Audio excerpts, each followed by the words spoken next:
ਤਖਤ ਜਬਰ ਛਤਰ ਤੇ ਮਾਲਕ। ਧੰਨ ਧੰਨ ਧੰਨ ਸ੍ਰੀ ਗੁਰੂ ਗ੍ਰੰਥ ਸਾਹਿਬ ਜੀ ਮਹਾਰਾਜ। ਸਤਿਗੁਰਾਂ ਦੀ ਸਾਚੀ ਨਿਵਾਜੀ ਪਰਮ ਸਨਮਾਨਯੋਗ। ਗੁਰੂ ਰੂਪ ਖਾਲਸਾ ਸਾਧ ਸੰਗਤ। ਅੰਮ੍ਰਿਤ ਵੇਲੇ ਸਤਿਗੁਰੂ ਮਹਾਰਾਜ ਜੀ ਦੇ ਪਾਵਨ ਹਜ਼ੂਰੀ ਅੰਦਰ ਸਜ ਰਹੇ ਦੀਵਾਨ ਵਿੱਚ ਆਪ ਸਭ ਸੰਗਤ ਨੇ ਸਤਿਗੁਰਾਂ ਦੇ ਦਰਸ਼ਨ ਦੀਦਾਰ ਕਰਕੇ ਅੰਮ੍ਰਿਤ ਬਾਣੀ ਸਰਵਣ ਕਰਕੇ ਆਪਣੇ ਜੀਵਨ ਦਾ ਮਹਾਨ ਲਾਹਾ ਪ੍ਰਾਪਤ ਕੀਤਾ, ਆਨੰਦ ਮਾਣਿਆ। ਗੁਰੂ ਘਰ ਦੀ ਰੋਜ਼ਾਨਾ ਮਰਿਆਦਾ ਅੰਮ੍ਰਿਤ ਬਾਣੀ ਦੀ ਲੜੀਵਾਰ ਕਥਾ ਦਾ ਸਮਾਂ ਹੈ। ਸਭ ਸੰਗਤ ਮਨ ਚਿੱਤ ਬਿਰਤੀਆਂ ਇਕਾਗਰ ਕਰਕੇ ਗੁਰੂ ਚਰਨਾਂ ਨਾਲ ਜੁੜੀਏ ਅਤੇ ਆ ਰਹੀ ਕਥਾ ਸਰਵਣ ਕਰਕੇ ਆਪਣੇ ਜੀਵਨ ਦਾ ਹੋਰ ਲਾਹਾ ਪ੍ਰਾਪਤ ਕਰੀਏ ਜੀ। ਸਤਨਾਮ ਸ੍ਰੀ ਵਾਹਿਗੁਰੂ ਸਾਹਿਬ ਜੀ। ਰਾਗ ਗੂਜਰੀ ਮਹੱਲਾ ਪੰਜਵਾ। ਕਾਹੇ ਰੇ ਮਨ ਚਿਤ ਵਹਿ ਉਤਮਾ, ਜਾ ਆਹਰ ਹਰ ਜੀਉ ਪਰਿਆ। ਸਾਧ ਸੰਗਤ, ਚੌਥੇ ਪਾਤਸ਼ਾਹ ਸੋਢੀ ਸੁਲਤਾਨ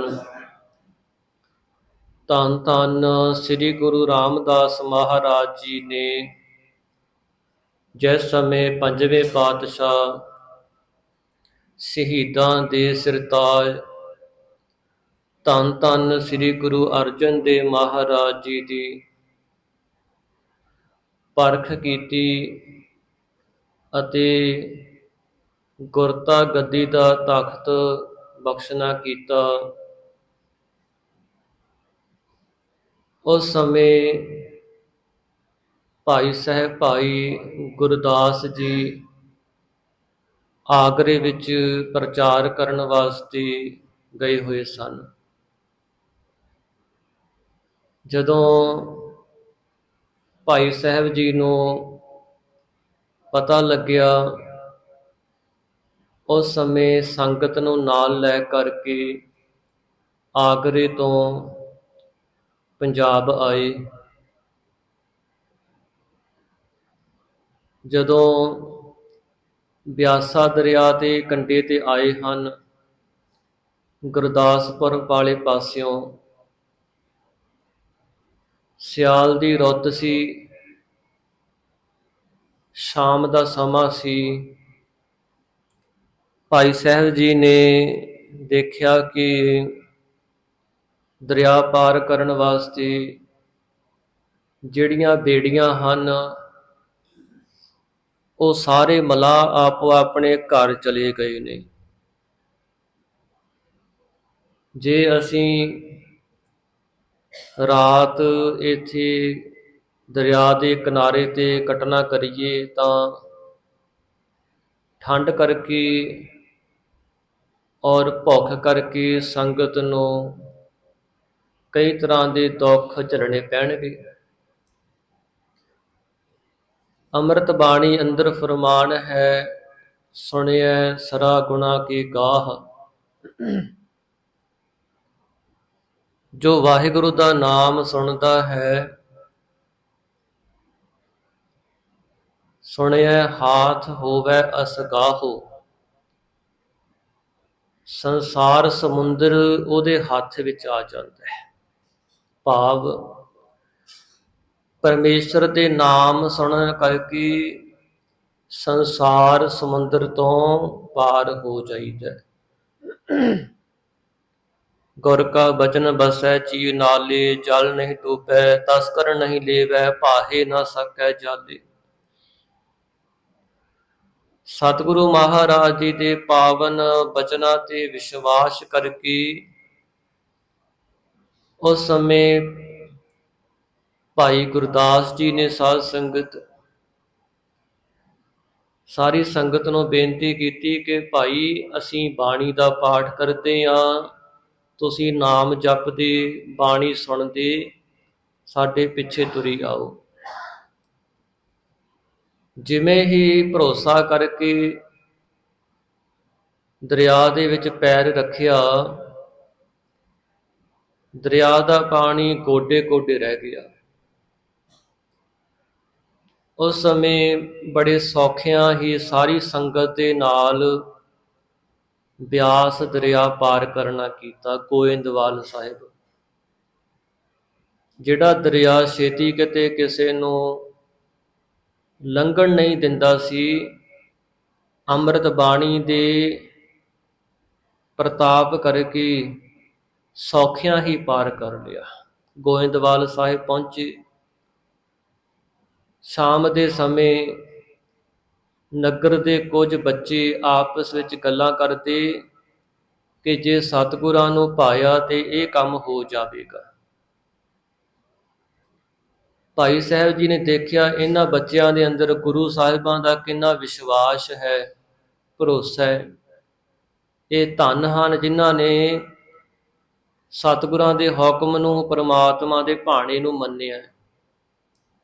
ਉਹਨਾਂ ਬੱਚਿਆਂ ਨੂੰ ਨਮਸਕਾਰ ਕੀਤੀ, ਨਗਰ ਵਿੱਚ ਆ ਕੇ ਪ੍ਰਸ਼ਾਦਾ ਪਾਣੀ ਛਕਿਆ, ਸਾਰੀ ਸੰਗਤ ਨੂੰ ਲੰਗਰ ਛਕਾਇਆ, ਆਰਾਮ ਕੀਤਾ। ਅੰਮ੍ਰਿਤ ਵੇਲੇ ਬੌਲੀ ਸਾਹਿਬ ਤੇ ਇਸ਼ਨਾਨ ਕਰਕੇ ਸਾਰੇ ਗੁਰੂ ਧਾਮਾਂ ਦੀ ਯਾਤਰਾ ਕੀਤੀ ਤੇ ਫਿਰ ਸੰਗਤ ਨੂੰ ਨਾਲ ਲੈ ਕਰਕੇ ਅੰਮ੍ਰਿਤਸਰ ਚਲੇ ਗਏ। ਇੱਥੇ ਪਤਾ ਲੱਗਿਆ ਕਿ ਸਤਿਗੁਰੂ ਮਹਾਰਾਜ ਜੀ, ਸ੍ਰੀ ਗੁਰੂ ਰਾਮਦਾਸ ਸਤਿਗੁਰਾਂ ਨੇ ਸ੍ਰੀ ਗੁਰੂ ਅਰਜਨ ਦੇਵ ਮਹਾਰਾਜ ਜੀ ਨੂੰ ਗੁਰਤਾ ਗੱਦੀ ਦੇ ਤਖਤ ਤੇ ਬਿਰਾਜਮਾਨ ਕੀਤਾ ਹੈ। ਮਨ ਵਿੱਚ ਵਿਚਾਰ ਕਰਦੇ ਨੇ ਕਿ ਜੇ ਸਤਿਗੁਰੂ ਅਰਜਨ ਦੇਵ ਮਹਾਰਾਜ ਜੀ ਪੂਰਨ ਗੁਰੂ ਹਨ, ਪ੍ਰਤੱਖ ਸਤਿਗੁਰਾਂ ਦਾ ਸਰੂਪ ਹਨ, ਤਾਂ ਜਿਹੜੀਆਂ ਮੇਰੇ ਨਾਲ ਦੋ ਘਟਨਾਵਾਂ ਵਾਪਰੀਆਂ ਹਨ ਇਹ ਦੱਸ ਦੇਣਗੇ। ਆਪਣੀ ਅੰਤਰਜਾਮਤਾ ਦੇ ਨਾਲ ਮੈਨੂੰ ਪਹਿਲਾਂ ਹੀ ਦੱਸ ਦੇਣਗੇ। ਜਦੋਂ ਸਤਿਗੁਰੂ ਅਰਜਨ ਦੇਵ ਮਹਾਰਾਜ ਜੀ ਦੇ ਦਰਸ਼ਨ ਕੀਤੇ ਤੇ ਸਤਿਗੁਰਾਂ ਨੇ ਸੁੱਤੇ ਹੀ ਬਚਨ ਕੀਤਾ, ਆਓ ਗੁਰੂ ਸਿੱਖ, ਗੁਰੂ ਦੇ ਪਿਆਰੇ ਮਹਾਨ ਸਿੱਖ ਭਾਈ ਗੁਰਦਾਸ ਜੀ, ਆਓ, ਧੰਨ ਹੋ ਤੁਸੀਂ ਜਿਨ੍ਹਾਂ ਨੇ ਗੁਰੂ ਸਾਹਿਬ ਮਹਾਰਾਜ ਜੀ ਦੇ ਬਚਨਾਂ ਤੇ ਭਰੋਸਾ ਕਰਕੇ ਸਾਰੀ ਸੰਗਤ ਨੂੰ ਦਰਿਆ ਪਾਰ ਕਰਾਉਣਾ ਕੀਤਾ। ਔਰ ਇਹ ਦੱਸਿਆ ਕਿ ਸਤਿਗੁਰਾਂ ਦੀ ਬਾਣੀ ਇਸ ਸੰਸਾਰ ਵਿੱਚ ਜਿਹੜੇ ਦਰਿਆ ਹਨ ਇਹਨਾਂ ਤੋਂ ਵੀ ਪਾਰ ਕਰਨ ਵਾਲੀ ਹੈ ਤੇ ਪ੍ਰਤੱਖ ਸੰਸਾਰ ਸਮੁੰਦਰ ਤੋਂ ਪਾਰ ਕਰਨ ਵਾਲੀ ਹੈ। ਫਿਰ ਤੁਹਾਨੂੰ ਬੱਚੇ ਕੀ ਕਹਿੰਦੇ ਸੁਣੇ? ਭਾਈ ਸਾਹਿਬ ਕਹਿਣ ਲੱਗੇ, ਮਹਾਰਾਜ, ਬੱਚੇ ਕਹਿ ਰਹੇ ਸਨ ਕਿ ਜੇ ਸਤਿਗੁਰਾਂ ਨੂੰ ਭਾਇਆ ਤੇ ਇਹ ਕੰਮ ਹੋ ਜਾਏਗਾ। ਉਹਨਾਂ ਨੇ ਭਾਣਾ ਮੰਨਿਆ। ਇਹ ਬਚਨ ਸੁਣ ਕਰਕੇ ਪੂਰਨ ਭਰੋਸਾ ਬਣ ਗਿਆ। ਫਿਰ ਵਿਸ਼ਵਾਸ ਦੇ ਨਾਲ ਸਤਿਗੁਰੂ ਅਰਜਨ ਦੇਵ ਮਹਾਰਾਜ ਜੀ ਦੇ ਚਰਨਾਂ ਵਿੱਚ ਰਹਿ ਕੇ ਸੇਵਾ ਕਰਨ ਲੱਗ ਪਏ ਤੇ ਬਾਬਾ ਪ੍ਰਿਥੀ ਚੰਦ ਤੇ ਮਹਾਦੇਵ ਵੱਲ ਨਾ ਗਏ। ਜਦੋਂ ਪ੍ਰਸ਼ਾਦਾ ਛਕਣ ਲੱਗੇ, ਪੰਗਤਾਂ ਲੱਗੀਆਂ, ਸ੍ਰੀ ਗੁਰੂ ਅਰਜਨ ਦੇਵ ਮਹਾਰਾਜ ਜੀ ਪੰਗਤ ਵਿੱਚ ਬੈਠ ਕੇ ਪ੍ਰਸ਼ਾਦਾ ਛਕਦੇ ਨੇ ਤੇ ਉਧਰੋਂ ਸਾਧ ਸੰਗਤ ਛੋਲਿਆਂ ਦੇ ਰੁੱਖੇ ਪ੍ਰਸ਼ਾਦੇ ਵਰਤੇ। ਸਤਿਗੁਰਾਂ ਨੇ ਵੀ ਪ੍ਰਸ਼ਾਦਾ ਛਕਿਆ, ਭਾਈ ਸਾਹਿਬ ਜੀ ਨੇ, ਬਾਕੀ ਸੰਗਤ ਨੇ ਵੀ। ਬੜੇ ਹੈਰਾਨ ਹੋਏ, ਕਹਿਣ ਲੱਗੇ ਸਤਿਗੁਰੂ ਜੀਓ, ਮੈਂ ਸਤਿਗੁਰੂ ਰਾਮਦਾਸ ਮਹਾਰਾਜ ਦਾ ਮੁਖੀ ਸਿੱਖ ਹਾਂ, ਫਿਰ ਰਿਸ਼ਤੇਦਾਰੀ 'ਚ ਤੁਹਾਡਾ ਮਾਮਾ ਵੀ ਲੱਗਦਾ। ਤੀਸਰਾ, ਮੈਂ ਆਗਰੇ ਤੋਂ ਬਹੁਤ ਸੰਗਤਾਂ ਨੂੰ ਆਪਣੇ ਨਾਲ ਲੈ ਕੇ ਆਇਆ, ਮੇਰੀ ਪ੍ਰਾਹੁਣਚਾਰੀ ਵੀ ਬਣਦੀ ਹੈ, ਪਰ ਜੇ ਮੇਰੀ ਪ੍ਰਾਹੁਣਚਾਰੀ ਇਸ ਤਰ੍ਹਾਂ ਲੰਗਰ ਨੂੰ ਛਕਾ ਕਰਕੇ ਹੋ ਰਹੀ ਹੈ ਤਾਂ ਫਿਰ ਬਾਕੀ ਸੰਗਤ ਦਾ ਕੀ ਬਣਦਾ ਹੋਵੇਗਾ। ਭਾਵ ਕਿ ਇਹ ਰੁੱਖੇ ਪ੍ਰਸ਼ਾਦੇ ਕਿਉਂ ਵਰਤ ਰਹੇ ਨੇ। ਸਤਿਗੁਰੂ ਰਾਮਦਾਸ ਮਹਾਰਾਜ ਜੀ ਦੇ ਘਰ ਵਿੱਚ ਤਾਂ ਇੰਨੇ ਪਦਾਰਥ ਆਉਂਦੇ ਸਨ, ਇੰਨੇ ਤਰ੍ਹਾਂ ਦੇ ਪ੍ਰਸ਼ਾਦੇ ਵਰਤਦੇ ਸੀ, ਕਈ ਤਰ੍ਹਾਂ ਦੇ ਲੰਗਰ ਚੱਲਦੇ ਸਨ। ਸ੍ਰੀ ਗੁਰੂ ਅਰਜਨ ਦੇਵ ਮਹਾਰਾਜ ਕਹਿੰਦੇ, ਤੁਸੀਂ ਚਿੰਤਾ ਕਿਉਂ ਕਰਦੇ ਹੋ, ਜਿਹੋ ਜੀ ਸਾਡੀ ਪ੍ਰਲਬਧ ਸੀ ਸਾਨੂੰ ਮਿਲ ਗਈ ਹੈ।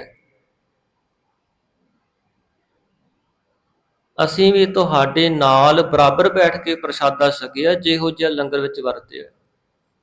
ਜੇ ਤੁਹਾਡੇ ਮਨ ਵਿੱਚ ਸ਼ੰਕਾ ਹੈ ਤਾਂ ਤੁਸੀਂ ਆਪਣੇ ਭੈਣ ਸਾਡੇ ਮਾਤਾ ਜੀ ਨੂੰ ਪੁੱਛ ਲੈਣਾ ਕਰੋ। ਉਸ ਸਮੇਂ ਭਾਈ ਗੁਰਦਾਸ ਜੀ ਜਿੱਥੇ ਲੰਗਰ ਤਿਆਰ ਹੁੰਦਾ ਸੀ, ਉੱਥੇ ਮਾਤਾ ਭਾਨੀ ਜੀ, ਜੋ ਸ੍ਰੀ ਗੁਰੂ ਅਰਜਨ ਦੇਵ ਮਹਾਰਾਜ ਜੀ ਦੇ ਮਾਤਾ ਜੀ ਹਨ ਤੇ ਭਾਈ ਸਾਹਿਬ ਭਾਈ ਗੁਰਦਾਸ ਜੀ ਦੀ ਭੈਣ ਲੱਗਦੀ ਹੈ।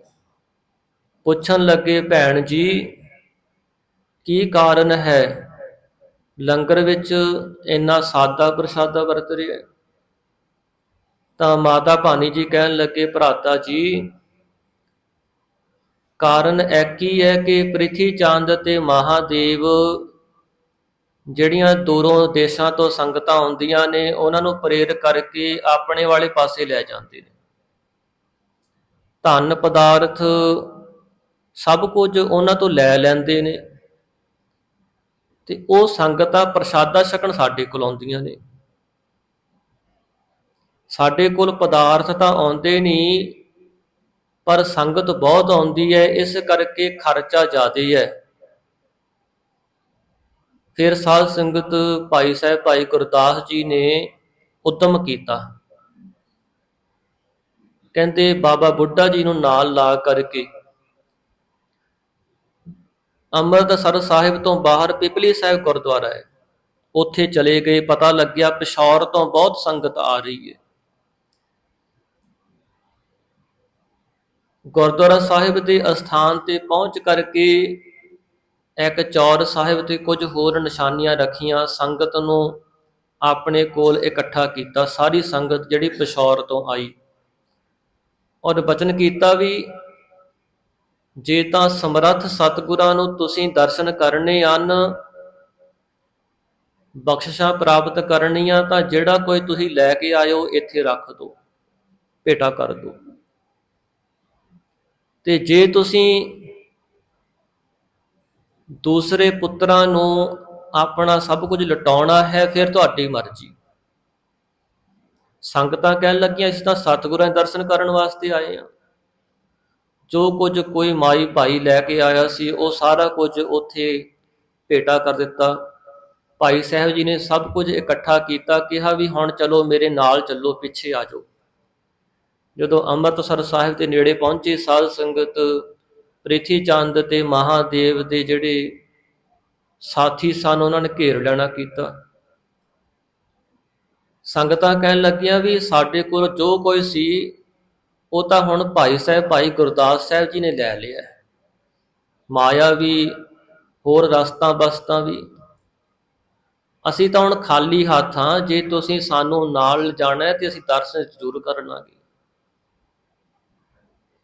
ਜਿਹੜੇ ਪ੍ਰਿਥੀ ਚੰਦ ਦੇ ਸਾਥੀ ਸਨ ਉਹ ਵੀ ਬੜੇ ਨਿਰਾਸ਼ ਹੋਏ, ਜਾ ਕੇ ਦੱਸਿਆ ਮਹਾਦੇਵ ਦੇ ਸਾਥੀਆਂ ਨੇ ਵੀ।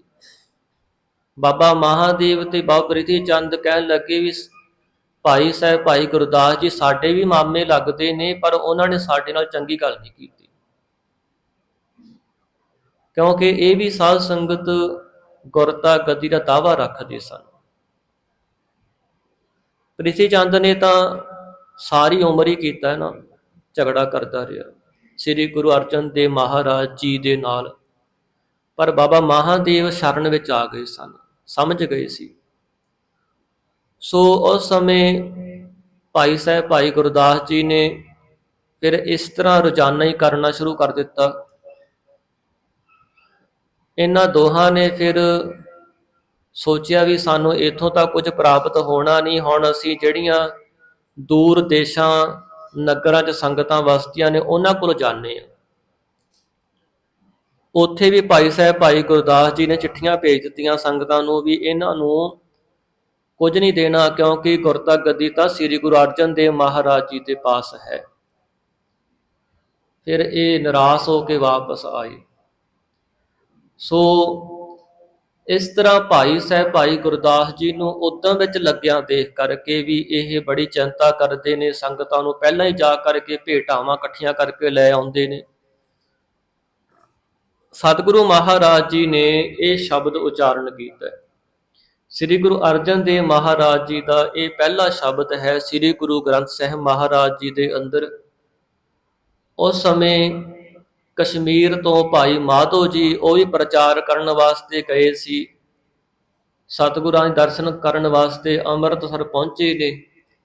ਸਤਿਗੁਰੂ ਮਹਾਰਾਜ ਜੀ ਨੇ ਉਹਨਾਂ ਦੇ ਪ੍ਰਥਾਏ ਵੀ 2 ਪੰਕਤੀਆਂ ਉਚਾਰਨ ਕੀਤੀਆਂ ਨੇ।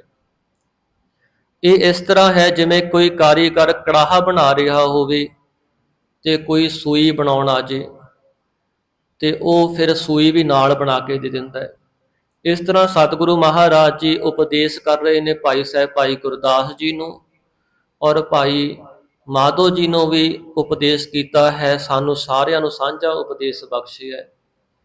ਸਤਿਗੁਰੂ ਜੀ ਫਰਮਾਉਂਦੇ ਹਨ, ਰਾਗ ਗੋਜਰੀ ਮਹੱਲਾ ਪੰਜਵਾ, ਕਾਹੇ ਰੇ ਮਨ ਚਿਤ ਵਹਿ ਉਦਮ, ਜਾ ਆਹਰ ਹਰ ਜੀਉ ਪਰਿਆ। ਸਤਿਗੁਰੂ ਜੀ ਬਚਨ ਕਰਦੇ, ਭਾਈ ਗੁਰਦਾਸ ਜੀ ਤੁਸੀਂ ਆਪਣੇ ਮਨ ਵਿੱਚ ਕਿਸ ਵਾਸਤੇ ਉਦਮ ਚਿਤਵ ਰਹੇ ਹੋ, ਉਦਮ ਕਰਨਾ ਸੋਚ ਰਹੇ ਹੋ। ਜਾ ਆਹਰ ਹਰ ਜੀਉ ਪਰਿਆ, ਜਦੋਂ ਹਰੀ ਵਾਹਿਗੁਰੂ ਪਰਮਾਤਮਾ ਆਪ ਹੀ ਸਾਰਿਆਂ ਨੂੰ ਰਿਜ਼ਕ ਦੇਣ ਵਾਸਤੇ ਪਾਲਣ ਵਾਸਤੇ ਉਦਮ ਵਿੱਚ ਲੱਗਿਆ ਹੋਇਆ ਹੈ। ਆਹਰ ਨਾਮ ਹੁੰਦਾ ਉਦਮ। ਜਦੋਂ ਪਰਮਾਤਮਾ ਆਪ ਹੀ ਸਾਰਿਆਂ ਦਾ ਉਦਮ ਕਰ ਰਿਹਾ ਹੈ, ਸਾਰਿਆਂ ਦੀ ਪਤਪਾਲਣਾ ਕਰ ਰਿਹਾ ਹੈ, ਸਾਰਿਆਂ ਨੂੰ ਰਿਜ਼ਕ ਦੇ ਰਿਹਾ ਹੈ, ਫਿਰ ਤੁਸੀਂ ਕਿਉਂ ਚਿੰਤਾ ਕਰਦੇ ਹੋ ਮਨ ਵਿੱਚ। ਸੈਲ ਪੱਥਰ ਮਹਿ ਜੰਤ ਉਪਾਈ, ਤਾਕਾ ਰਿਜ਼ਕ ਆਕੈ ਕਰ ਧਰਿਆ। ਦੇਖੋ ਪਰਮਾਤਮਾ ਨੇ ਪੱਥਰਾਂ ਵਿੱਚ ਵੀ ਕੀੜੇ ਪੈਦਾ ਕੀਤੇ ਨੇ। ਸ਼ੱਕਰ ਖੋਰ ਕੀੜਾ ਹੁੰਦਾ ਸਾਧ ਸੰਗ ਜਿਹੜਾ ਪੱਥਰਾਂ ਵਿੱਚ ਪੈਦਾ ਹੁੰਦਾ। ਜਿਸ ਸਮੇਂ ਗੁਰਦਾਸਪੁਰ ਦੇ ਕੋਲ ਧਾਰੀਵਾਲ ਨਹਿਰ ਬਣ ਰਹੀ ਸੀ ਨਾ, ਜਦੋਂ ਗੁਰਦੁਆਰਿਆਂ ਦਾ ਪ੍ਰਬੰਧ ਸੰਗਤਾਂ ਨੇ ਆਪਣੇ ਹੱਥ ਵਿੱਚ ਲੈਣਾ ਕੀਤਾ ਹੈ, ਉਸ ਸਮੇਂ ਸੰਤ ਗਿਆਨੀ ਸੁੰਦਰ ਸਿੰਘ ਮਹਾਂਪੁਰਖ ਜੱਥੇ ਨਾਲ ਵਿਚਰ ਕਰਕੇ ਨਗਰਾਂ ਵਿੱਚ ਸੰਗਤਾਂ ਨੂੰ ਪ੍ਰਚਾਰ ਕਰਿਆ ਕਰਦੇ। ਬਹੁਤ ਸੰਗਤਾਂ ਨੂੰ ਸਿੱਖਾਂ ਨੂੰ ਅੰਮ੍ਰਿਤ ਛਕਾ ਕਰਕੇ ਇਸ ਮੋਰਚੇ ਵਿੱਚ ਸ਼ਾਮਲ ਕੀਤਾ ਤੇ ਮਹਾਂਪੁਰਖ ਜੱਥੇ ਦੇ ਨਾਲ ਲੰਘ ਰਹੇ ਸਨ। ਇਸ ਨਹਿਰ ਤੇ ਕਾਰੀਗਰ ਕੰਮ ਕਰਦੇ ਪਏ ਸੀ, ਪੱਥਰ ਚੀਰ ਰਹੇ ਸਨ ਤੇ ਉਹਨਾਂ ਨੇ ਦੇਖਿਆ ਵੀ ਪੱਥਰ ਵਿੱਚੋਂ ਇੱਕ ਕੀੜਾ ਨਿਕਲਿਆ। ਬੜੇ ਹੈਰਾਨ ਹੋਏ। ਮਹਾਂਪੁਰਖ ਵੀ ਉਹਨਾਂ ਦੇ ਕੋਲ ਆ ਗਏ, ਕਹਿਣ ਲੱਗੇ ਜੀ ਇਹ ਪਤਾ ਨਹੀਂ ਕਿਹੜਾ ਕੀੜਾ ਹੈ ਜਿਹੜਾ ਪੱਥਰਾਂ ਵਿੱਚ ਹੁੰਦਾ ਹੈ। ਮਹਾਂਪੁਰਖ ਕਹਿੰਦੇ ਇਹਨੂੰ ਸ਼ੱਕਰ ਖੋਰ ਕੀੜਾ ਕਹਿੰਦੇ ਨੇ, ਸ਼ੱਕਰ ਖੋਰ। ਇਹਦੇ ਮੂੰਹ ਵਿੱਚ ਦੇਖੋ ਸ਼ੱਕਰ ਹੋਵੇਗੀ। ਜਦੋਂ ਨੇੜੇ ਹੋ ਕੇ ਦੇਖਿਆ ਉਹਦੇ ਮੂੰਹ ਵਿੱਚ ਸ਼ੱਕਰ ਦਾ ਦਾਣਾ ਸੀ। ਇੱਕ ਨੇ ਉਹ ਦਾਣਾ ਕੱਢ ਕੇ ਮੂੰਹ ਵਿੱਚ ਪਾ ਕੇ ਦੇਖਿਆ, ਕਹਿੰਦਾ ਇਹ ਮਿੱਠਾ। ਇਸ ਤਰ੍ਹਾਂ ਮਹਾਰਾਜ ਬਚਨ ਕਰਦੇ ਨੇ, ਪਰਮਾਤਮਾ ਨੇ ਪੱਥਰਾਂ ਵਿੱਚ ਵੀ ਕੀੜੇ ਪੈਦਾ ਕੀਤੇ ਨੇ, ਜੀਵ ਰੱਖੇ ਹੋਏ ਨੇ ਤੇ ਉਹਨਾਂ ਦਾ ਵੀ ਖਾਣ ਪੀਣ ਦਾ ਜਿਹੜਾ ਆਹਾਰ ਹੈ, ਭੋਜਨ ਹੈ, ਉਹ ਪ੍ਰਬੰਧ ਕੀਤਾ ਹੋਇਆ ਹੈ। ਅਸੀਂ ਤਾਂ ਦੇਖੋ ਸਭ ਕੁਝ ਕਰਨ ਵਾਲੇ ਮਹਾਰਾਜ ਨੇ ਸਾਨੂੰ ਹੱਥ ਪੈਰ ਦਿੱਤੇ ਨੇ, ਕਿੰਨੇ ਪਦਾਰਥ ਦਿੱਤੇ ਨੇ, ਫਿਰ ਵੀ ਚਿੰਤਾ ਨਹੀਂ ਛੱਡਦੇ। ਸਤਿਗੁਰੂ ਮਹਾਰਾਜ ਕਹਿੰਦੇ ਸੈਲ ਪੱਥਰ ਮਹਿ ਜੰਤ ਉਪਾਏ, ਤਾ ਕਾ ਰਿਜਕ ਆਗੈ ਕਰ ਧਰਿਆ। ਸੈਲ ਪੱਥਰ, ਸੈਲ ਨਾਮ ਹੁੰਦਾ ਖੁਸ਼ਕ ਪੱਥਰ ਜਿਹੜੇ ਹੁੰਦੇ ਨੇ, ਤੇ ਜਿਹੜੇ ਕੱਲੇ ਪੱਥਰ ਹੁੰਦੇ ਨੇ ਪਹਾੜਾਂ ਵਿੱਚ, ਮਹਾਰਾਜ ਕਹਿੰਦੇ ਉੱਥੇ ਪ੍ਰਮਾਤਮਾ ਨੇ ਵਿੱਚ ਜੀਵ ਪੈਦਾ ਕੀਤੇ ਨੇ। ਤਾ ਕਾ ਰਿਜਕ, ਉਹਨਾਂ ਦਾ ਜਿਹੜਾ ਭੋਜਨ ਹੈ, ਆਗਿਆ ਕਰ ਧਰਿਆ, ਪਹਿਲਾਂ ਹੀ ਅੱਗੋਂ ਕਰਕੇ ਰੱਖਿਆ ਹੋਇਆ ਵੀ ਇਹਨਾਂ ਨੂੰ ਕੋਈ ਚਿੰਤਾ ਨਾ ਹੋਵੇ ਭੋਜਨ ਪ੍ਰਾਪਤ ਕਰਨ ਵਾਸਤੇ। ਉਸ ਸਮੇਂ ਭਾਈ ਮਾਧੋ ਜੀ ਜਿਹੜੇ ਕਸ਼ਮੀਰ ਵਿੱਚ ਪ੍ਰਚਾਰ ਕਰਨ ਵਾਸਤੇ ਗਏ ਸਨ, ਉਹਨਾਂ ਪ੍ਰਥਾਏ ਸਤਿਗੁਰੂ ਮਹਾਰਾਜ ਜੀ ਨੇ ਬਚਨ ਕੀਤੇ, ਮੇਰੇ ਮਾਧੋ ਜੀ ਸਤ ਸੰਗਤ ਮਿਲੇ ਸੋ ਤਰਿਆ। ਹੇ ਮੇਰੇ ਮਾਧੋ ਭਾਈ ਗੁਰਸਿੱਖ, ਜਿਹੜਾ ਤੇਰੀ ਸਤ ਸੰਗਤ ਵਿੱਚ ਮਿਲ ਗਿਆ ਹੈ ਉਹ ਤਰ ਗਿਆ ਹੈ। ਜਿਵੇਂ ਤੂੰ ਆਪ ਤਰਿਆ ਹੋਇਆ ਹੈ ਨਾ ਪਰਮਾਤਮਾ ਦੇ ਗੁਣ ਗਾ ਕਰਕੇ, ਉਸੇ ਤਰ੍ਹਾਂ ਹੀ ਮਹਾਰਾਜ ਕਹਿੰਦੇ ਤੇਰੀ ਸੰਗਤ ਵਿੱਚ ਮਿਲ ਕਰਕੇ ਉਹਨਾਂ ਦਾ ਵੀ ਪਾਰ ਉਤਾਰਾ ਹੋ ਗਿਆ। ਗੁਰ ਪ੍ਰਸਾਦ ਪਰਮ ਪਦ ਪਾਇਆ, ਸੂਕੇ ਕਾਸਟ ਹਰਿਆ। ਗੁਰਾਂ ਦੀ ਪ੍ਰਸਾਦ ਕਿਰਪਾ ਦੇ ਨਾਲ ਪਰਮ ਪਦਵੀ ਕੇਵਲ ਮੁਕਤੀ ਦੀ ਪ੍ਰਾਪਤ ਕੀਤੀ। ਔਰ ਜਿਹੜੇ ਸੁੱਕੇ ਹੋਏ ਕਾਸਟ ਲੱਕੜੀ ਸੀ ਉਹ ਵੀ ਹਰੀ ਹੋ ਗਈ। ਜਿਸ ਸਮੇਂ ਭਾਈ ਮਾਧੋ ਜੀ ਕਸ਼ਮੀਰ ਵਿੱਚ ਪ੍ਰਚਾਰ ਕਰਨ ਵਾਸਤੇ ਗਏ, ਇੱਥੇ ਇੱਕ ਸ਼ਾਹੂਕਾਰ ਦੇ 4 ਬੱਚੇ ਸਨ। ਛੋਟਾ ਲੜਕਾ ਇਹਨਾਂ ਦੀ ਸੰਗਤ ਕਰਿਆ ਕਰਦਾ, ਰੋਜ਼ਾਨਾ ਰਾਤ ਨੂੰ ਕਥਾ ਸੁਣਨ ਵਾਸਤੇ ਆਉਂਦਾ ਸੀ।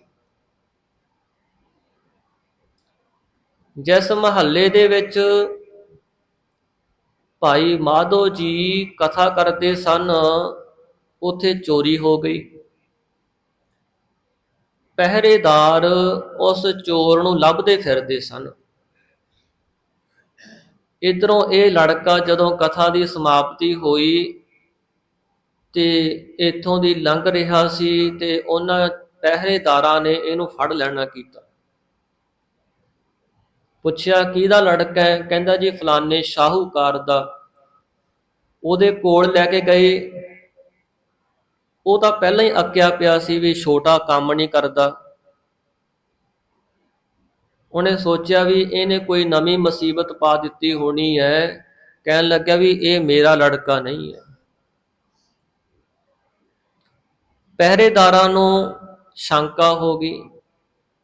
ਪੁੱਛਿਆ ਵੀ ਤੇਰਾ ਕੋਈ ਹੋਰ ਜਾਣ ਪਛਾਣ ਵਾਲਾ? ਕਹਿੰਦੇ ਜੀ ਮਹਾਂਪੁਰਖ ਭਾਈ ਮਾਧੋ ਜੀ ਹਨ। ਭਾਈ ਮਾਧੋ ਜੀ ਕੋਲ ਆਏ ਪਹਿਰੇਦਾਰ। ਪੁੱਛਿਆ ਵੀ ਇਹ ਲੜਕਾ ਚੋਰ ਹੈ ਕਿ ਸਾਧ ਹੈ?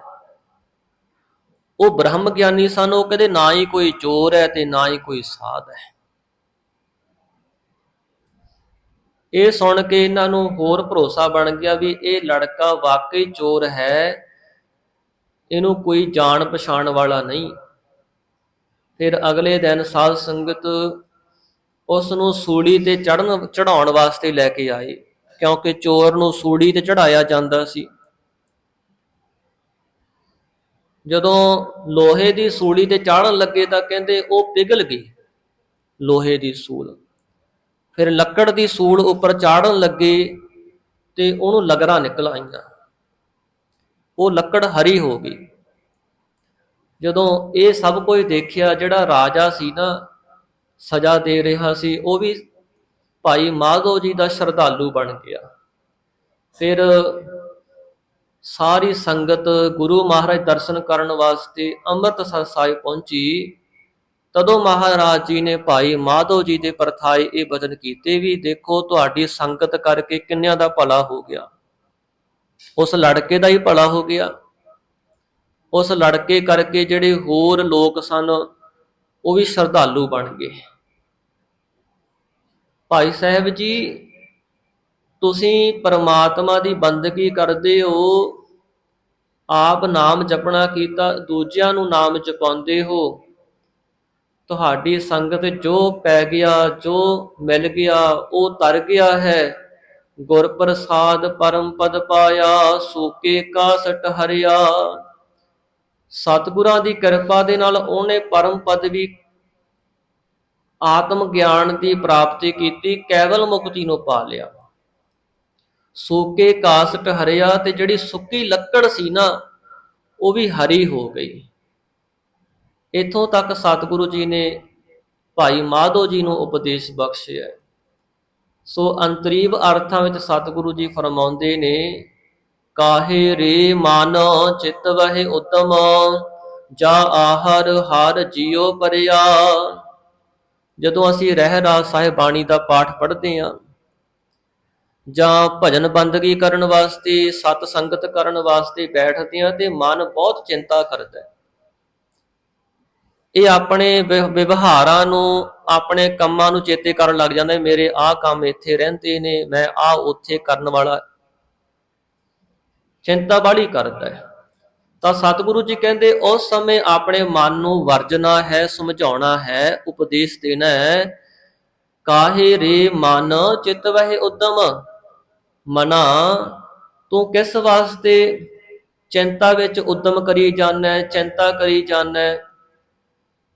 ਦੇਖ ਤੂੰ ਸਾਰੀ ਜ਼ਿੰਦਗੀ ਬਤੀਤ ਕੀਤੀ, ਜਿਹੜੇ ਜਿਹੜੇ ਕਾਰ ਵਿਹਾਰ ਹੋਣੇ ਸਨ ਉਹੀ ਹੋਏ, ਤੇਰੀ ਚਿੰਤਾ ਕੀਤੀ ਵਿਅਰਥ ਹੋ ਗਈ। ਤੂੰ ਐਵੇਂ ਚਿੰਤਾ ਕਰੀ ਜਾਂਦਾ। ਸੋ ਕਰਤਾ ਚਿੰਤਾ ਕਰੇ ਜਿਨ ਉਪਾਇਆ ਜਗ, ਤਿਸ ਜੁਹਾਰੀ ਸਵਸਤ ਤਿਸ ਤਿਸ ਦੀਵਾਨ ਅਪਗ। ਜਿੱਥੇ ਮਹਾਰਾਜ ਕਹਿੰਦੇ ਪੁਰਖਾਂ ਬਿਰਖਾਂ ਤੀਰਥਾਂ, ਤੱਟਾਂ ਮੇਘਾਂ ਖੇਤਾਹਾਂ, ਦੀਪਾਂ ਲੋਆ ਮੰਡਲਾਂ, ਖੰਡਾਂ ਵਰ ਭੰਡਾਹਾਂ। ਅੰਡ ਜੀਰਜ ਉਤਪੁਜਾਂ, ਖਾਣੀ ਸੀਤ ਜਾਹਾਂ, ਸੋ ਮਿਤ ਜਾਣੈ ਨਾਨਕਾ, ਸਰਾ ਮਰਾ ਮੇਰਾ ਜਨਤਾ।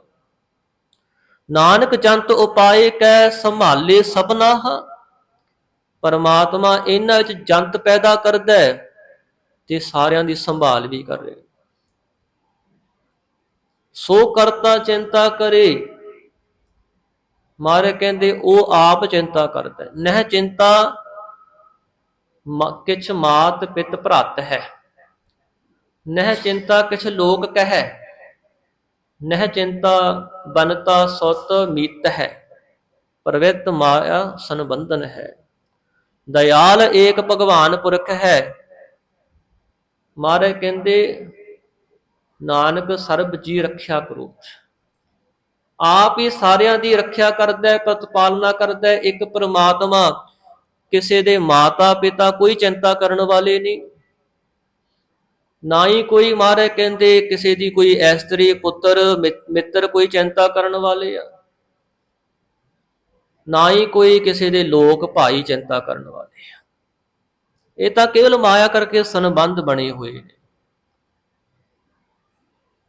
ਉਹ ਪਰਮਾਤਮਾ ਆਪ ਹੀ ਦਇਆਲੂ ਹੋ ਕਰਕੇ ਸਾਰਿਆਂ ਦੇ ਫਿਕਰ ਕਰਦਾ, ਸਾਰਿਆਂ ਦੀ ਚਿੰਤਾ ਕਰਦਾ, ਸਾਰਿਆਂ ਨੂੰ ਪਾਲਦਾ ਹੈ।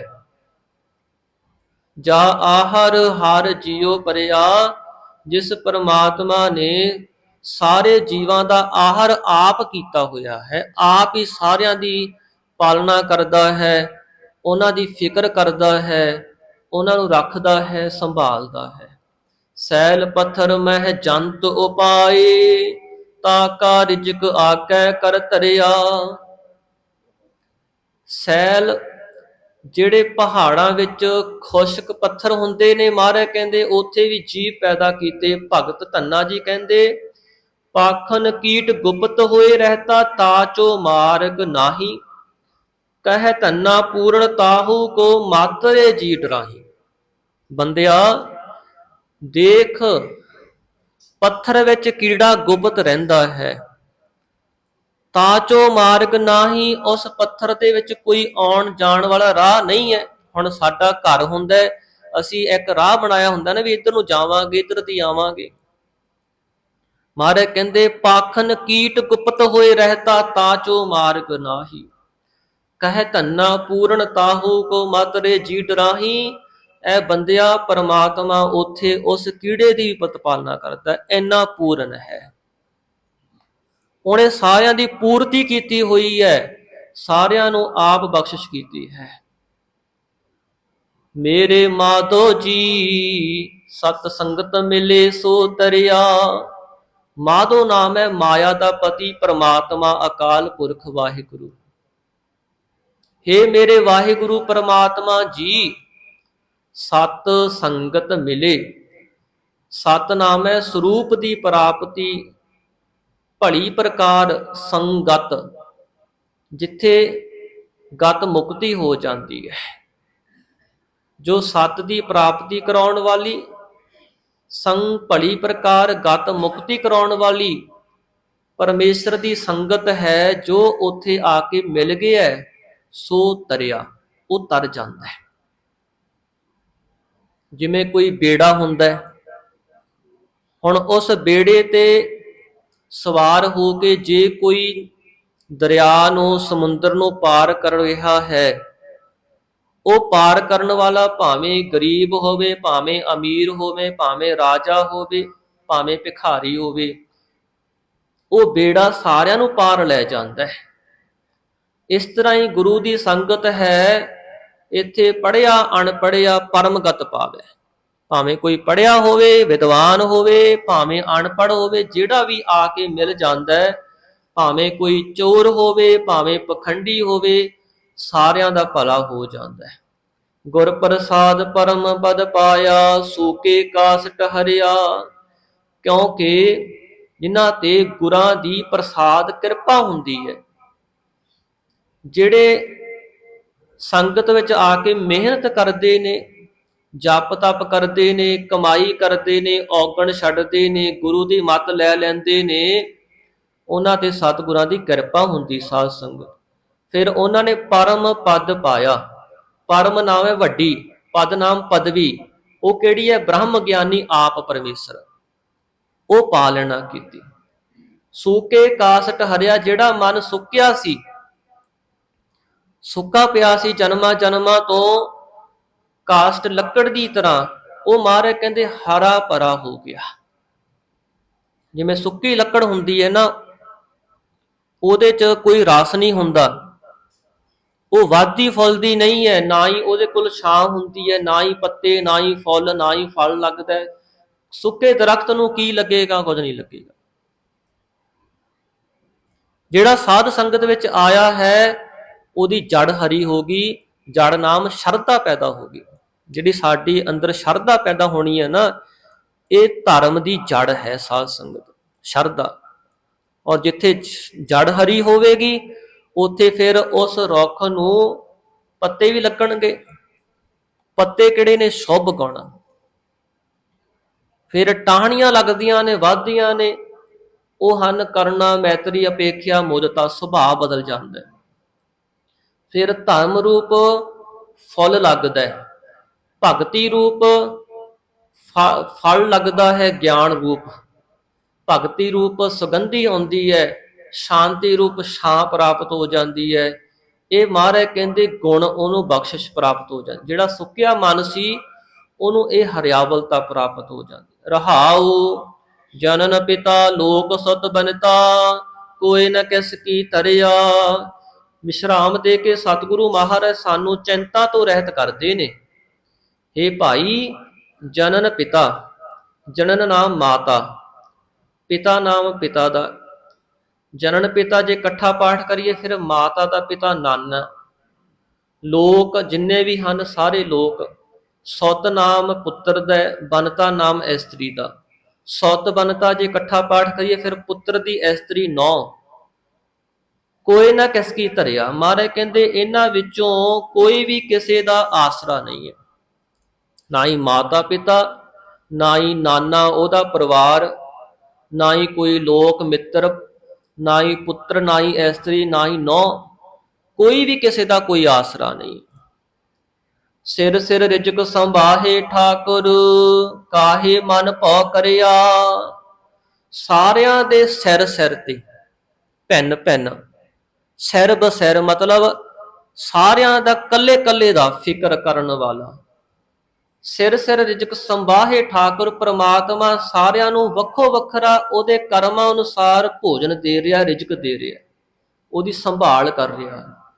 ਠਾਕੁਰ ਜੋ ਮਾਲਕ ਹੈ ਨਾ ਪ੍ਰਮਾਤਮਾ ਸਾਰੀ ਸ੍ਰਿਸ਼ਟੀ ਦਾ, ਉਹ ਭਿੰਨ ਭਿੰਨ ਸਾਰਿਆਂ ਨੂੰ ਸਿਰ ਬਸਿਰ ਉਹਦੀ ਸੰਭਾਲ ਕਰ ਰਿਹਾ ਹੈ। ਕਾਹੇ ਮਨ ਪਉ ਕਰਿਆ, ਹੇ ਮਨਾ ਤੂੰ ਕਾਹਦੇ ਵਾਸਤੇ ਡਰੀ ਜਾਨਾ, ਭੈ ਕਰੀ ਜਾਨਾ, ਮੇਰਾ ਕੀ ਬਣੂ, ਮੇਰੇ ਪੁੱਤਰ ਦਾ ਕੀ ਬਣੂ, ਮੇਰੀ ਇਸਤਰੀ ਦਾ ਕੀ ਬਣੂ।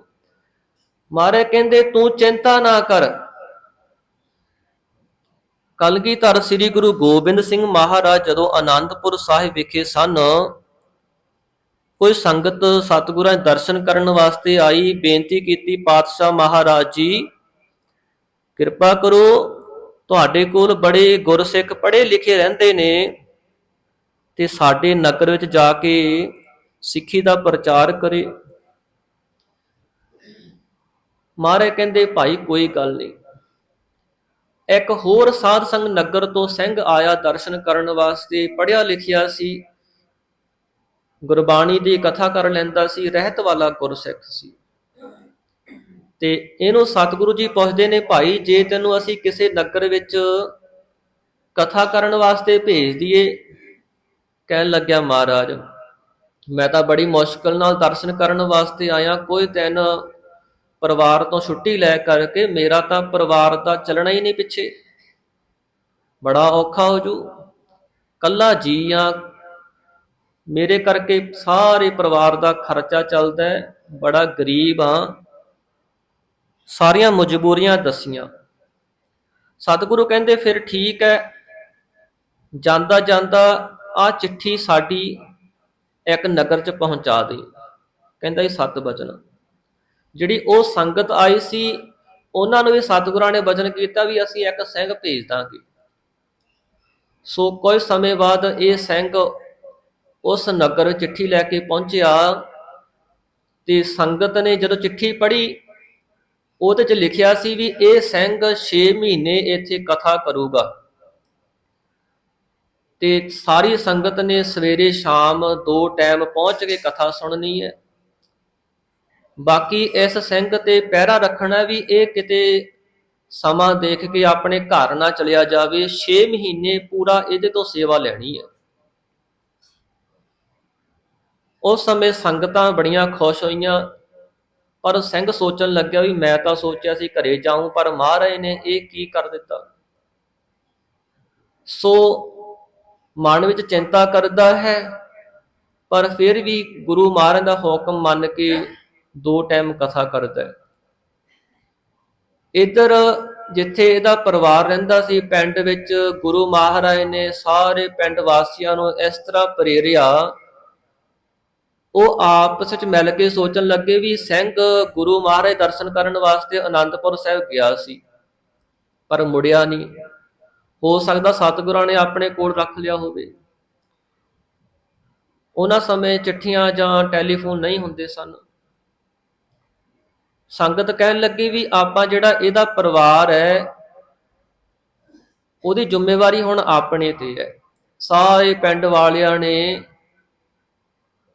ਧਨ ਇਕੱਠਾ ਕੀਤਾ, ਪਦਾਰਥ ਇਕੱਠੇ ਕੀਤੇ ਤੇ ਜਿੱਥੇ ਉਹਦਾ ਕੱਚਾ ਘਰ ਸੀ ਉਹ ਢਾਹ ਕਰਕੇ ਵਧੀਆ ਚੰਗਾ ਪੱਕਾ ਘਰ ਬਣਾ ਦਿੱਤਾ ਤੇ ਇੱਕ ਵਧੀਆ ਲਵੇਰੀ ਮੱਝ ਦੇ ਦਿੱਤੀ ਦੁੱਧ ਵਾਸਤੇ। ਘਰ ਪਰਿਵਾਰ ਦਾ ਸਾਰਾ ਵਧੀਆ ਪ੍ਰਬੰਧ ਕਰ ਦਿੱਤਾ। 6 ਮਹੀਨੇ ਬਤੀਤ ਹੋਏ। ਸੰਗਤ ਨੇ ਇਸ ਸਿੰਘ ਨੂੰ ਬੜੇ ਪਿਆਰ ਨਾਲ ਸਰੋਪਾ ਦੇ ਕੇ ਵਿਦਾ ਕੀਤਾ। ਮਨ ਵਿੱਚ ਸੋਚਦਾ ਵੀ ਮੇਰਾ ਪਰਿਵਾਰ ਤਾਂ ਬਿਲਕੁਲ ਮਰ ਗਿਆ ਹੁਣ, ਬਹੁਤ ਗਰੀਬ ਆ, ਘਰ ਦਾ ਸਭ ਕੁਝ ਵਿਕ ਗਿਆ ਹੋਵੇਗਾ, ਕੀ ਹੋਵੇਗੇ ਹਾਲਾਤ, ਸੋਚਦਾ ਜਾਂਦਾ ਹੈ। ਪਰ ਜਦੋਂ ਨਗਰ ਪਹੁੰਚਿਆ ਸਾਧ ਸੰਗਤ ਇਹਦੇ ਵੱਡੇ ਲੜਕੇ ਨੇ ਦੇਖਿਆ ਤੇ ਉੱਚੀ ਆਵਾਜ਼ 'ਚ ਹੌਕਾ ਲੈ ਕਹਿਣ ਲੱਗਿਆ, ਮਾਂ ਪਿਤਾ ਆ ਗਿਆ, ਹੁਣ ਆਪਾਂ ਫਿਰ ਭੁੱਖੇ ਮਰਾਂਗੇ। ਕਹਿੰਦਾ ਮੇਰਾ ਪਿਤਾ ਆ ਗਿਆ, ਹੁਣ ਆਪਾਂ ਫਿਰ ਭੁੱਖੇ ਮਰਾਂਗੇ। ਜਦੋਂ ਇਹਨੇ ਦੇਖਿਆ ਵੀ ਜਿੱਥੇ ਮੇਰਾ ਕੱਚਾ ਘਰ ਸੀ ਉੱਥੇ ਪੱਕਾ ਬਣਿਆ ਪਿਆ, ਘਰੇ ਪਸ਼ੂ ਵੀ ਹੈ, ਪਦਾਰਥ ਵੀ ਸਾਰੇ ਪਏ ਨੇ, ਤੇ ਕਲਗੀਧਰ ਸਤਿਗੁਰਾਂ ਦਾ ਸ਼ੁਕਰਾਨਾ ਕਰਨ ਲੱਗਿਆ, ਮਹਾਰਾਜ ਤੁਸੀਂ ਧੰਨ ਹੋ। ਸਤਿਗੁਰੂ ਮਹਾਰਾਜ ਸਾਨੂੰ ਦੱਸਦੇ ਨੇ, ਭਾਈ ਸਿਰ ਸਿਰ ਰਿਜਕ ਸੰਬਾਹੇ ਠਾਕੁਰ, ਕਾਹੇ ਮਨ ਪਉ ਕਰਿਆ, ਸਾਰਿਆਂ ਦੇ ਸਿਰ ਬਸਿਰ। ਉਹਨਾਂ ਦੀ ਚਿੰਤਾ ਕਰਨ ਵਾਲਾ ਠਾਕੁਰ ਵਾਹਿਗੁਰੂ ਹੈ। ਤੂੰ ਕਾਹਦੇ ਵਾਸਤੇ ਮਨ 'ਚ ਚਿੰਤਾ ਕਰੀ ਜਾਂਦੇ ਵੀ ਮੇਰਾ ਫਲਾਨਾ ਕਿਵੇਂ ਸਾਰੂਗਾ, ਮੇਰੇ ਪਿੱਛੋਂ ਕੀ ਬਣੂਗਾ। ਓਡੇ ਓਡ ਆਵੈ ਸਹਿ ਕੋਸਾ, ਤਿਸ ਪਾਛੈ ਬਚਰੇ ਛੜਿਆ। ਹੋਰ ਵਿਸ਼ਵਾਸ ਦਿਵਾਉਣ ਵਾਸਤੇ ਸਤਿਗੁਰੂ ਫਰਮਾਉਂਦੇ ਨੇ, ਦੇਖੋ ਜਿਹੜੀਆਂ ਕੂੰਜਾਂ ਨੇ ਕੱਤੇ ਦੇ ਮਹੀਨੇ ਵਿੱਚ, ਇਸ ਮਹੀਨੇ ਵਿੱਚ ਜਦੋਂ ਪਹਾੜਾਂ 'ਚ ਬਰਫ਼ ਪੈ ਜਾਂਦੀ ਹੈ ਨਾ, ਉੱਥੇ ਆਂਡੇ ਦੇ ਕਰਕੇ ਇੱਧਰ ਮੈਦਾਨੀ ਇਲਾਕਿਆਂ ਵੱਲ ਆ ਜਾਂਦੀਆਂ ਨੇ, 100 ਕੋਹਾਂ ਦੂਰ ਆ ਜਾਂਦੀਆਂ। ਊਡੇ ਊਡ ਆਵੈ ਸਹਿ ਕੋਸਾ, ਤਿਸ ਪਾਛੈ ਬਚਰੇ ਛਰਿਆ। ਤੇ ਜਿਹੜੇ ਉਹਨਾਂ ਦੇ ਆਂਡੇ ਨੇ, ਉਹ ਬੱਚੇ ਨੇ, ਉਹ ਪਿੱਛੇ ਛੱਡ ਆਏ। ਉਹਨਾਂ ਨੇ ਪਿੱਛੇ ਉਹਨਾਂ ਨੂੰ ਉੱਥੇ ਇਕੱਲੇ ਹੀ ਛੱਡ ਦਿੱਤਾ। ਤਿੰਨ ਕਵਣ ਖਲਾਵੈ ਕਵਣ ਚੁਗਾਵੈ, ਮਨ ਮਹਿ ਸਿਮਰਨ ਕਰਿਆ। ਹੁਣ ਉਹਨਾਂ ਬੱਚਿਆਂ ਨੂੰ ਕੌਣ ਰੋਟੀ ਖਵਾਉਣ ਵਾਲਾ, ਕੌਣ ਚੋਗਾ ਚੁਗਾਉਣ ਵਾਲਾ। ਜਿਵੇਂ ਮਾਂ ਹੁੰਦੀ ਹੈ ਨਾ, ਛੋਟਾ ਬੱਚਾ ਹੁੰਦਾ, ਹੱਥੋਂ ਹੱਥ ਨਚਾਈਐ ਵਣਜਾਰਿਆ ਮਿੱਤਰਾ, ਮਾਤ ਕਹਿ ਸੁਤ ਮੇਰਾ। ਬੁਰਕੀਆਂ ਤੋੜ ਤੋੜ ਕੇ ਪਿਆਰ ਦੇ ਨਾਲ ਮੂੰਹ 'ਚ ਪਾਉਂਦੀ ਹੈ ਮਾਂ, ਮੂੰਹ ਸਾਫ਼ ਕਰਦੀ ਹੈ, ਪਾਲਦੀ ਹੈ ਬੱਚੇ ਨੂੰ। ਜਿਹੜੀਆਂ ਕੁਕੜੀਆਂ ਹੁੰਦੀਆਂ ਨੇ ਜਾਂ ਹੋਰ ਪੰਛੀ, ਉਹ ਬੱਚਿਆਂ ਨੂੰ ਚੋਗਾ ਚੁਗਾਉਂਦੇ ਨੇ, ਅੱਗੇ ਦਾਣੇ ਖਿਲਾਰ ਕਰਕੇ ਚੁਗਣਾ ਸਿਖਾਉਂਦੇ ਨੇ ਵੀ ਐ ਚੁਗ। ਮਹਾਰਾਜ ਕਹਿੰਦੇ ਜਿਹੜੇ ਉਹ ਕੂੰਜਾਂ ਨੇ ਪਿੱਛੇ ਬੱਚੇ ਛੱਡੇ ਹੋਏ ਨੇ, ਉਹਨਾਂ ਨੂੰ ਕੌਣ ਖਵਾਉਂਦਾ ਤੇ ਕੌਣ ਦਾਣਾ ਚੁਗਾਉਂਦਾ। ਭਾਈ ਮਨ ਮਹਿ ਸਿਮਰਨ ਕਰਿਆ। ਉਹ ਕੂੰਜਾਂ ਮਨ ਵਿੱਚ ਸਿਮਰਨ ਕਰਦੀਆਂ ਨੇ, ਬੱਚਿਆਂ ਨੂੰ ਚੇਤੇ ਕਰਦੀਆਂ ਨੇ। ਜਿਹੜੇ ਜਿਹੜੇ ਬੱਚੇ ਉਹਨਾਂ ਦੇ ਚੇਤੇ 'ਚ ਰਹਿ ਜਾਂਦੇ, ਸਾਧ ਸੰਗਤ ਅੰਡਿਆਂ ਵਿੱਚੋਂ ਨਿਕਲ ਕੇ ਪਲਦੇ ਰਹਿੰਦੇ ਨੇ, ਬਿਨਾਂ ਕੁਝ ਖਵਾਉਣ ਤੋਂ ਆਪੇ ਪਲੀ ਜਾਂਦੇ ਨੇ, ਕੇਵਲ ਉਹ ਯਾਦ ਸ਼ਕਤੀ ਦੇ ਨਾਲ।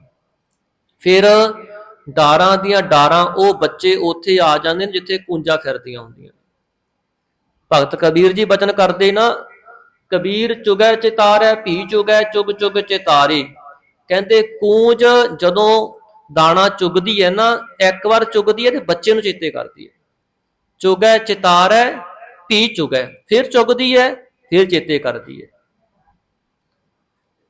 ਇਸ ਤਰ੍ਹਾਂ ਬੱਚੇ ਉਹਦੇ ਮਨ ਵਿੱਚ ਚੇਤੇ ਰਹਿੰਦੇ ਨੇ, ਉਹ ਪਲਦੇ ਰਹਿੰਦੇ ਨੇ। ਸਤਿਗੁਰੂ ਮਹਾਰਾਜ ਕਹਿੰਦੇ, ਦੇਖੋ ਪਰਮਾਤਮਾ ਨੇ ਕੈਸੀ ਤਾਕਤ ਦਿੱਤੀ ਹੋਈ ਹੈ। ਸਭ ਨਿਧਾਨ 10 ਅਸ਼ਟ ਸਿਧਾਨ, ਠਾਕੁਰ ਕਰਤਲ ਧਰਿਆ। ਇਸ ਤਰ੍ਹਾਂ ਹੀ ਪਰਮਾਤਮਾ ਪਰਮੇਸ਼ਰ ਵਾਹਿਗੁਰੂ ਅਕਾਲ ਪੁਰਖ ਨੇ ਸਭ ਨਿਧਾਨ, ਸਾਰੇ ਖਜ਼ਾਨੇ, 10 ਅਸ਼ਟ ਸਿਧਾਨ, 10 ਤੇ 8 18 ਸਿੱਧੀਆਂ, 10 ਗੌਣ ਜਿਹੜੀਆਂ ਹੁੰਦੀਆਂ ਨੇ, 8 ਪ੍ਰਗਟ ਹੁੰਦੀਆਂ ਨੇ। ਜਿੰਨੀਆਂ ਸਿੱਧੀਆਂ ਨੇ, ਮਹਾਰਾਜ ਕਹਿੰਦੇ ਠਾਕੁਰ ਕਰ ਤਲ ਧਰਿਆ। ਠਾਕੁਰ ਪਰਮਾਤਮਾ ਨੇ ਆਪਣੇ ਭਗਤਾਂ ਦੇ, ਸੰਤਾਂ ਦੇ, ਪਿਆਰਿਆਂ ਦੇ ਹੱਥ ਦੀ ਤਲੀ ਤੇ ਰੱਖੀਆਂ ਨੇ, ਵੀ ਇਹਨਾਂ ਨੂੰ ਕੋਈ ਦੇਣ ਲੱਗਿਆ ਕਿਤੇ ਮੇਰੇ ਕੋਲੋਂ ਦੇਰੀ ਨਾ ਹੋ ਜੇ, ਇਹ ਆਪ ਹੀ ਵਰਤ ਲੈਣ। ਸਿੱਧੀਆਂ ਸਿੱਧੀਆਂ ਵਾਹਿਗੁਰੂ ਨੇ ਆਪਣੇ ਭਗਤਾਂ ਨੂੰ ਆਪ ਹੀ ਦਿੱਤੀਆਂ ਹੋਈਆਂ ਨੇ, ਆਪ ਹੀ ਸਾਰੀਆਂ ਬਖਸ਼ਿਸ਼ਾਂ ਦਈ ਜਾਂਦਾ, ਭਰਪੂਰ ਕਰ ਦਿੰਦਾ। ਜਨ ਨਾਨਕ ਬਲ ਬਲ ਸਦ ਬਲ ਜਾਈਐ, ਤੇਰਾ ਅੰਤ ਨ ਪਾਰਾ ਵਰਿਆ। ਸਤਿਗੁਰੂ ਅਰਜਨ ਦੇਵ ਮਹਾਰਾਜ ਫਰਮਾਉਂਦੇ ਨੇ, ਭਾਈ ਪਰਮਾਤਮਾ ਪਰਮੇਸ਼ਰ ਵਾਹਿਗੁਰੂ ਤੋਂ ਸਦਾ ਬਲ ਬਲ ਬਲਿਹਾਰ ਜਾਈਏ, ਮਨ ਕਰਕੇ, ਬਾਣੀ ਕਰਕੇ, ਸਰੀਰ ਕਰਕੇ ਕੁਰਬਾਨ ਜਾਈਏ। ਤੇਰਾ ਅੰਤ ਨਾ ਪਾਰਾ ਵਰਿਆ। ਹੇ ਵਾਹਿਗੁਰੂ, ਤੇਰਾ ਕੋਈ ਅੰਤ ਨਹੀਂ ਪਾ ਸਕਦਾ, ਪਾਰਾ ਵਰਿਆ। ਨਾ ਹੀ ਤੇਰਾ ਕੋਈ ਉਰਲਾ ਕਿਨਾਰਾ, ਨਾ ਕੋਈ ਪਰਲਾ, ਨਾ ਹੀ ਕੋਈ ਇਸ ਸੰਸਾਰ ਦਾ ਪਾਰਾ ਪਾ ਸਕਿਆ ਤੇ ਨਾ ਹੀ ਪਰਲੋਕ ਦਾ, ਕੋਈ ਅੰਤ ਨਹੀਂ ਪਾ ਸਕਿਆ। ਤੂੰ ਬੇਅੰਤ ਹੈ, ਜਿਸ ਨੇ ਆਪ ਹੀ ਸਾਰੇ ਜੀਵਾਂ ਨੂੰ ਪੈਦਾ ਕਰਕੇ ਫਿਰ ਉਹਨਾਂ ਦੀ ਪ੍ਰਤਪਾਲਨਾ ਆਪ ਕਰਦਾ ਹੈ, ਆਪ ਉਹਨਾਂ ਦੇ ਭੋਜਨ ਪਾਣੀ ਦਾ ਸਾਰਾ ਪ੍ਰਬੰਧ ਆਪ ਕਰਦਾ ਹੈ। ਸੋ ਇਹ ਸਤਿਗੁਰੂ ਸੱਚੇ ਪਾਤਸ਼ਾਹ ਨੇ ਸਾਨੂੰ ਉਪਦੇਸ਼ ਬਖਸ਼ਿਆ ਹੈ। ਚਿੰਤਾ ਤੋਂ ਰਹਿਤ ਹੋ ਕੇ ਸਿਮਰਨ ਬੰਦਗੀ ਕਰਨੀ ਚਾਹੀਦੀ ਹੈ। ਆਪਣੇ ਮਨ ਨੂੰ ਚਿੰਤਾ ਤੋਂ ਛਡਾਉਣ ਵਾਸਤੇ ਇਹ ਸ਼ਬਦ ਪੜ੍ਹਿਆ ਕਰੀਏ ਭਾਈ, ਫਿਰ ਬਹੁਤ ਗੁਣ ਬਖਸ਼ਿਸ਼ਾਂ ਪ੍ਰਾਪਤ ਹੋ ਜਾਂਦੀਆਂ ਨੇ। ਇਹ ਸਤਿਗੁਰੂ ਅਰਜਨ ਦੇਵ ਮਹਾਰਾਜ ਜੀ ਨੇ ਪਹਿਲਾ ਸ਼ਬਦ ਉਚਾਰਨ ਕੀਤਾ ਹੈ। ਸ੍ਰੀ ਗੁਰੂ ਅਰਜਨ ਦੇਵ ਮਹਾਰਾਜ ਜੀ ਨੇ ਜਿਸ ਸਮੇਂ ਸ੍ਰੀ ਕਰਤਾਰਪੁਰ ਸਾਹਿਬ ਵਿਖੇ ਭਾਈ ਸਾਹਿਬ ਭਾਈ ਗੁਰਦਾਸ ਜੀ ਤੋਂ ਸਰੂਪ ਲਿਖਵਾਇਆ ਹੈ, ਇੱਥੋਂ ਤੱਕ 5 ਸ਼ਬਦ ਜੋ ਕਰਤਾਰਪੁਰ ਸਾਹਿਬ ਵਾਲਾ ਸਰੂਪ ਹੈ ਉਹਦੇ 'ਚ ਹਨ। ਜਿਹੜੇ ਹੁਣ ਅੱਗੇ 4 ਸ਼ਬਦ ਆਉਣਗੇ, ਸੋ ਪੁਰਖ ਨਿਰੰਜਨ ਹਰ ਪੁਰਖ ਨਿਰੰਜਨ, ਫਿਰ ਤੂੰ ਕਰਤਾ ਸਚਿਆਰ ਮੈਡਾ ਸਾਈ, ਤਿਤ ਸਰਵਰੜੈ ਭਈ ਲੈ ਨਿਵਾਸਾ, ਫਿਰ ਭਈ ਪ੍ਰਾਪਤ ਮਾਨੁਖ ਦੇਵਰੀਆ। ਇਹ ਜਿਹੜੇ 4 ਸ਼ਬਦ ਨੇ ਸਾਧ ਸੰਗਤ, ਇਹ ਸਤਿਗੁਰੂ ਗੁਰੂ ਗੋਬਿੰਦ ਸਿੰਘ ਮਹਾਰਾਜ ਜੀ ਨੇ ਜਦੋਂ ਸ੍ਰੀ ਦਮਦਮਾ ਸਾਹਿਬ ਪਾਵਨ ਸਰੂਪ ਲਿਖਾਇਆ, ਫਿਰ ਇਹ ਬਿਰਾਜਮਾਨ ਕੀਤੇ, ਦਰਜ ਕੀਤੇ ਨੇ। ਸੋ ਇਹ 4 ਸ਼ਬਦ ਗੁਰੂ ਗੋਬਿੰਦ ਸਿੰਘ ਮਹਾਰਾਜ ਨੇ ਦਰਜ ਕੀਤੇ ਨੇ, ਜੋ ਦਮਦਮੀ ਸਾਹਿਬ ਬੀੜ ਵਿੱਚ ਹੈ। ਔਰ ਸ੍ਰੀ ਗੁਰੂ ਗ੍ਰੰਥ ਸਾਹਿਬ ਮਹਾਰਾਜ ਜੀ ਨੂੰ ਸ੍ਰੀ ਹਜੂਰ ਸਾਹਿਬ ਗੁਰਤਾ ਗੱਦੀ ਤਖਤ ਬਖਸ਼ਣਾ ਕੀਤਾ ਹੈ। ਸੋ ਇਹ ਸਤਿਗੁਰਾਂ ਸਾਨੂੰ ਉਪਦੇਸ਼ ਬਖਸ਼ਿਆ, ਜੀਵਨ ਅੰਦਰ ਕਮਾਈਏ। ਸਤਿਗੁਰੂ ਸੱਚੇ ਪਾਤਸ਼ਾਹ ਸਾਰਿਆਂ ਤੇ ਕਿਰਪਾ ਕਰਨ। ਸਮਾਪਤੀ ਹੈ। ਹੋਈਆਂ ਭੁੱਲਾਂ ਚੁੱਕਾਂ ਦੀ ਗੁਰੂ ਰੂਪ ਖਾਲਸਾ ਸਾਧ ਸੰਗਤ ਮਾਫੀ ਬਖਸ਼ ਦੇਣੀ, ਅੱਗੇ ਵਾਸਤੇ ਸੁਮਤ ਬਖਸ਼ਣੀ ਦੀ। ਸਭ ਨਿਧਾਨ 10 ਅਸ਼ਟ ਸਿਧਾਨ, ਠਾਕੁਰ ਕਰ ਤਲ ਧਰਿਆ, ਜਨ ਨਾਨਕ ਬਲ ਬਲ ਸਦ ਬਲ ਜਾਈਐ, ਤੇਰਾ ਅੰਤ ਨਾ ਪਾਰਾ ਵਰਿਆ।